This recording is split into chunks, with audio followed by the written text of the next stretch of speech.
اللہ عز و جل ان کے بیٹے کی روح کو سکون عطا فرمائے اور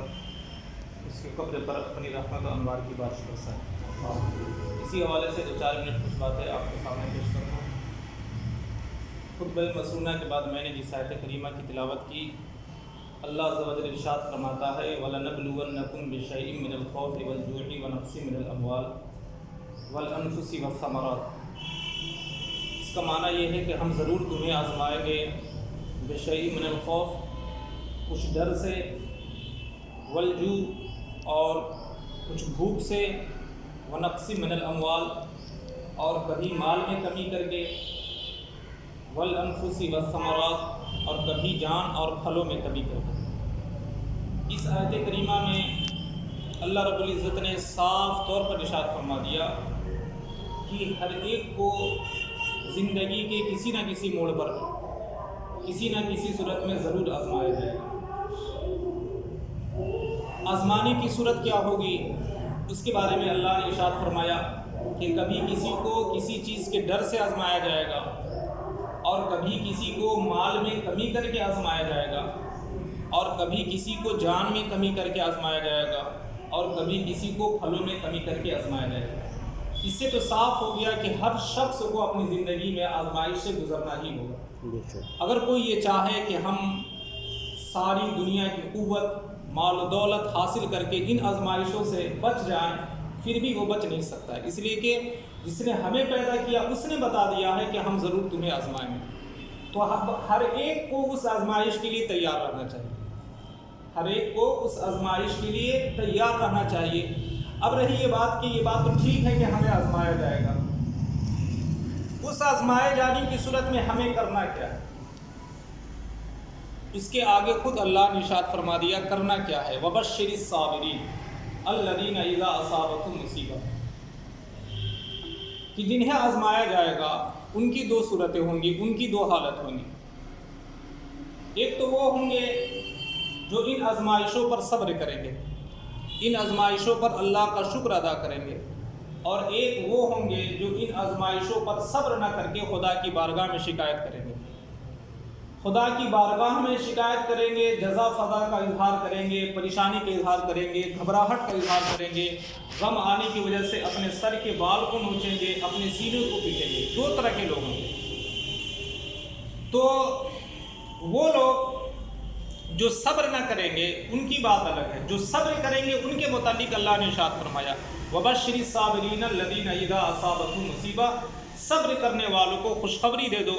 اذا اصابتہم مصیبہ، جب انہیں کوئی مصیبت پہنچتی ہے تو ان کا طریقہ کار کیا ہوتا ہے؟ ان کا طریقہ کار یہ ہوتا ہے کہ وہ یہ کہتے ہیں اِنَّا لِلَّهِ وَإِنَّا إِلَيْهِ رَاجِعُونَ، ہم اللہ ہی کے لیے ہیں اور اسی کی طرف پلٹ کر کے جانے والے ہیں۔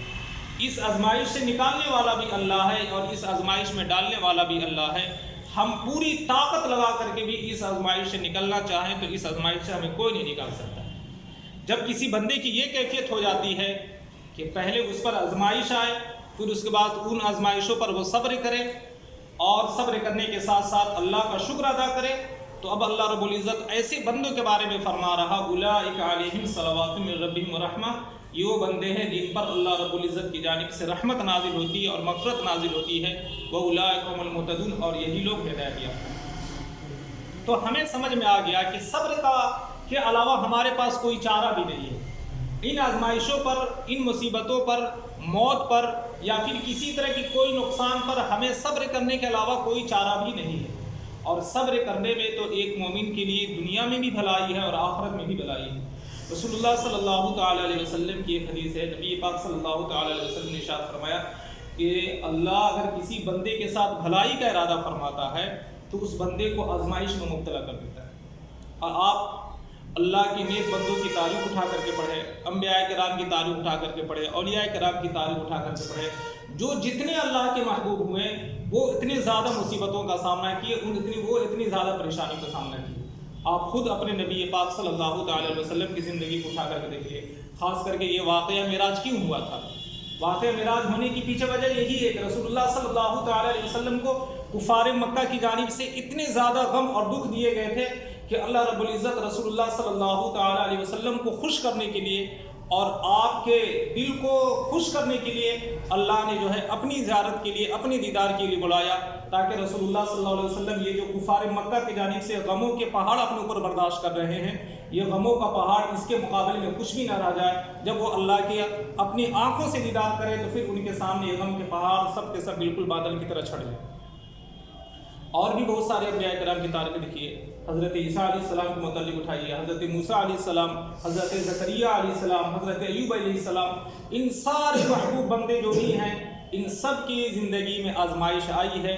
اور آزمائش پر جو کھرا اترتا ہے اللہ رب العزت اس کے درجات میں بھی اضافہ فرماتا ہے۔ رسول اللہ صلی اللہ علیہ وسلم کی ایک اور حدیث ہے کہ رسول اللہ صلی اللہ علیہ وسلم نے فرمایا کہ کل قیامت کے دن جنہیں دنیا میں آزمایا گیا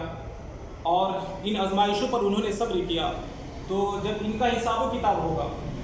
اور ان آزمائشوں پر صبر کرنے کی وجہ سے اللہ رب العزت کی جانب سے ان پر جو انعام ہوگا قیامت کے دن، ان انعامات کو دیکھ کر کے وہ لوگ جو دنیا میں نہیں آزمائے گئے وہ یہ تمنا کریں گے کاش کہ دنیا میں میری کھال کو کینچی سے کاٹ دیا جاتا، تاکہ یہاں پر جو انعام ان آزمائش سے گزرنے والوں کو مل رہا ہمیں بھی وہ انعام دنیا میں آزمائش سے گزرنے کی وجہ سے ملتا۔